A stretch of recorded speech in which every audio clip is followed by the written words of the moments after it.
Hello students, இன்னைக்கு class 10th Maths சமச்சீர் lesson number 3ல exercise number 3.1ல வந்து first sum பார்ப்போம். first sum வந்து பார்த்தீங்கன்னாக்கா x plus y plus z is equal to 5, 2x minus y plus z is equal to 9, x minus 2y plus 3z is equal to 10 அப்படின்னு சொல்லியிருக்காங்க. இது வந்து 3 variable sum இல்லையா, 3 variable sum. இதை வந்து ஃபஸ்ட் ஈக்குவேஷனாக எடுத்துக்கிட்டேன், இது செகண்ட் ஈக்குவேஷன், இது தேர்ட் ஈக்குவேஷனாக எடுத்துட்டேன். நெக்ஸ்ட்டு நான் ஃபஸ்ட்டு 2 ஈக்குவேஷனை எடுத்து நான் வந்துட்டு ஏதாவது ஒரு வேரியபிளை வந்து கட் பண்ணி கண்டுபிடிக்க போகிறேன். அப்போ நான் ஃபஸ்ட் ஈக்குவேஷன் வந்துட்டு என்னது, x plus y plus z is equal to 5. Second equation வந்து 2x minus y plus z is equal to 9. இப்போ இங்கே பாருங்களேன், இது சைன் வந்து டிஃப்ரெண்ட்டாக இருக்குது. ஸோ இது ரெண்டையும் நம்ம ஒய்யை வந்து கேன்சல் பண்ணிட்டேன். ஒய்யை கேன்சல் பண்ணிட்டு இங்கே எக்ஸ் ப்ளஸ் 2x வந்துட்டு 3x, இசட் ப்ளஸ் இசட் வந்து 2z இஸ் ஈக்குவல் டு 14. இதை நான் வந்து ஃபோர்த் ஈக்குவேஷனாக எடுத்துக்கிட்டேன். நெக்ஸ்ட்டு நான் வந்து அடுத்தது ஃபஸ்ட் ஈக்குவேஷனையும் தேர்ட் ஈக்குவேஷனையும் எடுத்துக்கிட்டேன். ஃபஸ்ட் ஈக்குவேஷனில் வந்துட்டு நம்ம எப்போ ஒய்யை தான் நம்ம கட் பண்ணோம்னா தான் ஈஸியாக இருக்கும் நம்ம சிம்ப்ளிஃபை பண்ணுறதுக்கு. அப்போ நான் என்ன பண்ணுறேன்னா, இங்கே வந்து நான் 2ஆல் மல்டிப்ளை பண்ணேன்னா 2yன்னு வந்துடும் இங்கே இல்லையா. அப்போ என்ன வருது, இந்த equation 2x plus 2y plus 2z is equal to 10ன்னு வந்துடும்.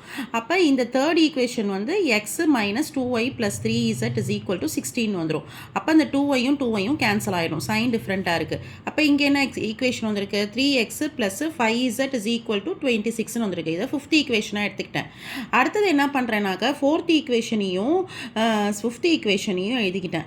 அப்போ அதை எழுதிக்கிட்டோம்னாக்கா 3x plus 2z is equal to 14, 3x plus 5z is equal to 26ன்னு இருக்குது.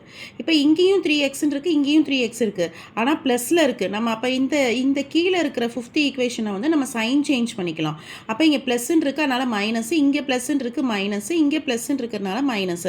அப்போ இந்த 3xம் கேன்சல் ஆகிடும். அப்போ வந்து என்ன வரும்னாக்கா மைனஸ் 3zன்னு வரும். இது ரெண்டையும் சப்ராக்ட் பண்ணோம்னாக்கா மைனஸ் 12ன்னு வரும். இந்த மைனஸும் கேன்சல் ஆகிடும். இங்கே 3zன்றது மல்டிப்ளிகேஷனில் இருக்குது, நம்ம z தான் கண்டுபிடிக்க போகிறோம். அப்போ இந்த 3யை வந்து நான் இந்த சைடு கொண்டு வந்துடுறேன். அப்போ z இஸ் ஈக்குவல் டு 12/3ன்னு வரும். அப்போ z இஸ் ஈக்குவல் டு 4ன்னு வந்துடும்.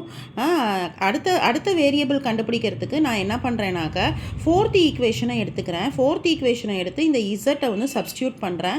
சப்ஸ்டியூட் பண்ணோம் அப்படின்னாக்கா என்ன வரும், 3x plus 8 plus equal to 14 வரும். ஸோ 8 வந்து நான் இந்த சைடு எடுத்துகிட்டு வந்துட்டேன். அப்போ 14 மைனஸ் 8ன்னு வந்துடும். அப்போ 3x இஸ் ஈக்குவல் டு 6ன்னு வரும்.